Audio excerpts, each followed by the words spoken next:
अस्सलाम वालेकुम, welcome to national virtual academy. आज जो हमारा टॉपिक वो इंतहाई इम्पोर्टेंट है। ये 2020 के ऐसे पेपर में आया है। क्या ये global politics and international relations, ये 22 के पेपर में ये टॉपिक आया है।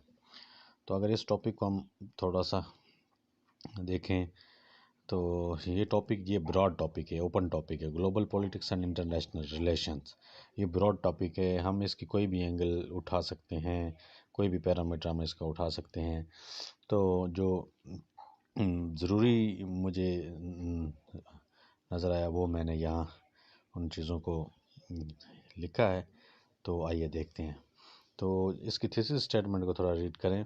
Global politics and international relations encompass the politics, economics, peace, socio culture, environmental sustainability, geo strategic, geo economics and educational activities at global level. Global level पर ये सारे काम जो है ग्लोबल पॉलिटिक्स और इंटरनेशनल रिलेशंस कर रहा है। तो उसके बाद आप लिखेंगे इंट्रोडक्शन।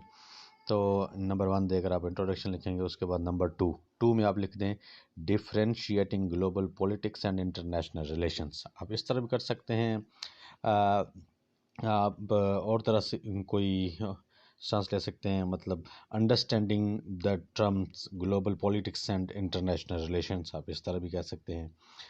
तो नंबर 3 जो है ना मेरा, ये स्टॉन्स ये इंतहाई ज़रूरी है इसका। Manifestations of global politics and international relation, ये ग्लोबल पॉलिटिक्स और इंटरनेशनल रिलेशंस की ज़रूरत क्यों पड़ी।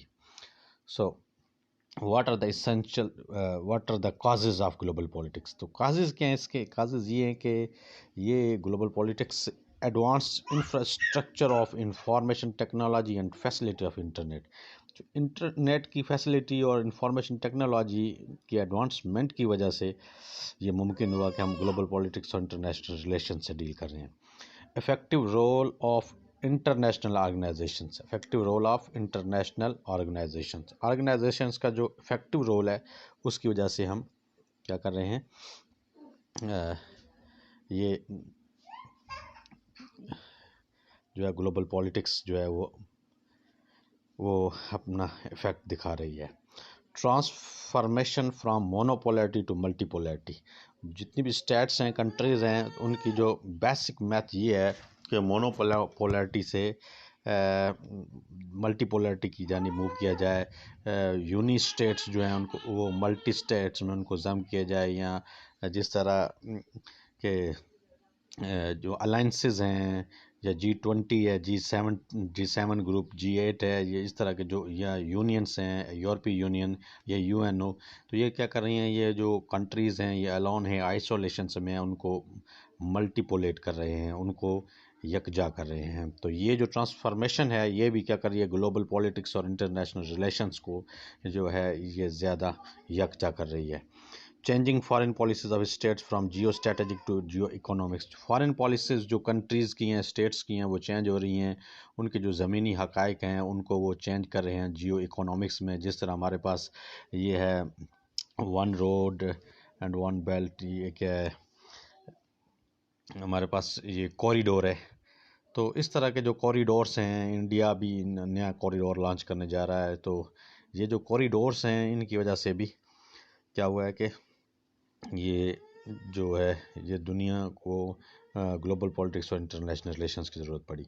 Intra cultural and socio economics activities of states जो हैं इनकी इंट्रा कल्चरल मुख्तलिफ कल्चर्स के साथ उनके बाहमी ताल्लुकात हैं, सोशो इकोनॉमिक एक्टिविटीज़ उनके साथ करते हैं, उनके साथ मशक़ें करते हैं, उनके साथ गेम्स होती हैं, उनके साथ बड़े इवेंट होते हैं। तो ये जो इवेंट हैं ये भी क्या कर रहे हैं, इस की ज़रूरत महसूस कर रहे हैं कि ग्लोबल पॉलिटिक्स और इंटरनेशनल रिलेशंस जो हैं उनका होना ज़रूरी है।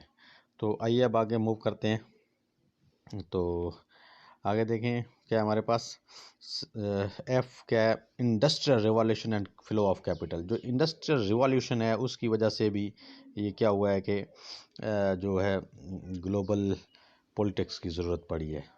तो इंडस्ट्रियल रिवॉल्यूशन का तो आइए अब essential objects of global politics and international relations और ग्लोबल पॉलिटिक्स के मकासद क्या हैं। तो इनके मकासद में पहला ए है प्रिवेंटिंग कॉन्फ्लिक्ट्स एंड वार्स। इसका जो पहला मकसद वो क्या है, कॉन्फ्लिक्ट एंड वार्स को प्रिवेंट करना, उनको रोकना। जिस तरह यूएनओ जो वो बनाई गई सेकेंड वर्ल्ड वार को रोकने के लिए या उसकी आफ्टर शॉक्स को कम करने के लिए, तो इस तरह जो दूसरी ऑर्गेनाइजेशंस में हैं उनका भी यही काम होता है, कॉन्फ्लिक्ट्स एंड वार्स को रोकना। रिजॉल्विंग इंटरनेशनल डिस्प्यूटेड टेरिटरीज, तो इन जो इंटरनेशनल टेरिटरीज हैं इनको भी रोकना इन्हीं का ही काम है। तो आगे क्या है हमारे पास, नेक्स्ट जो है वो है इसकी कैसे स्टडी क्या है, Kashmir issue, Palestine issue and Ukraine issue. तो सी क्या है, कार्टेलिंग टेररिज्म एंड एक्सट्रीमिज्म और इनको कर्टेल करना भी इसी का ही काम है।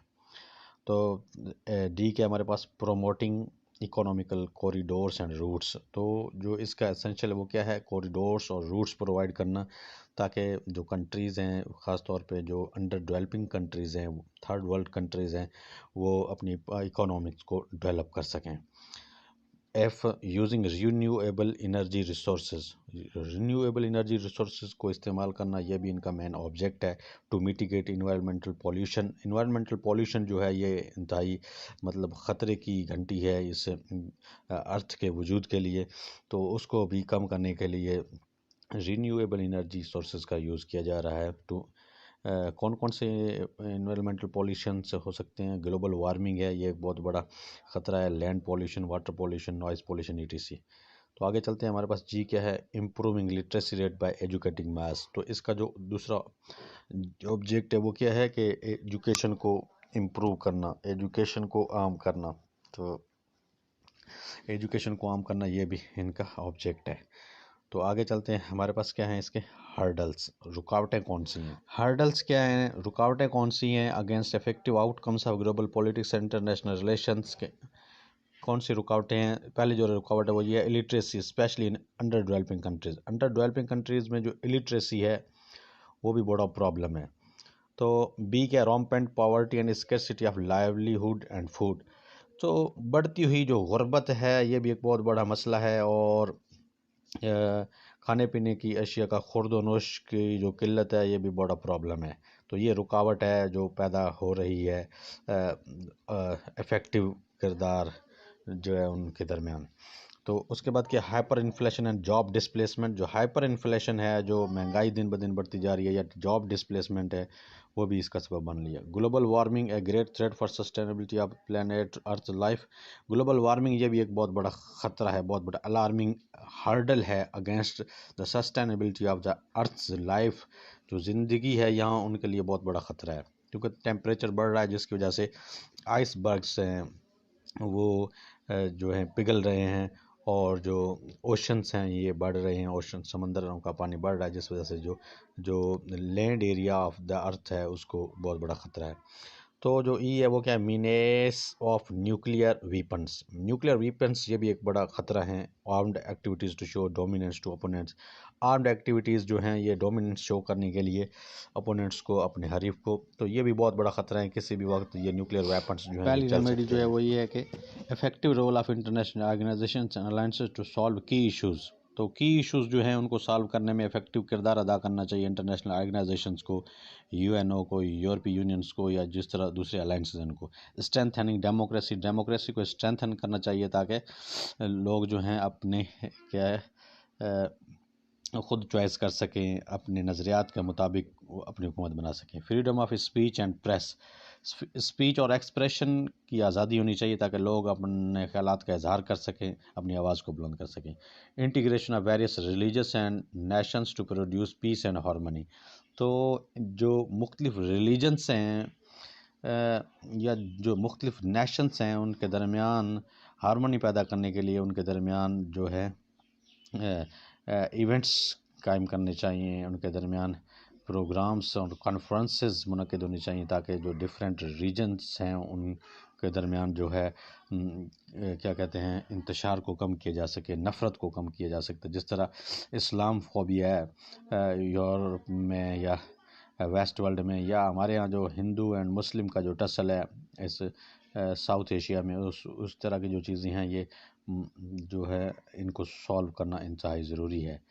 तो इसके नीचे कंक्लूजन होगा। तो ये एक बेहतरीन किस्म का ऐसे है, तो आप इसको नोट भी कर सकते हैं और इसी तरह हूबहू आप अपने ऐसे पेपर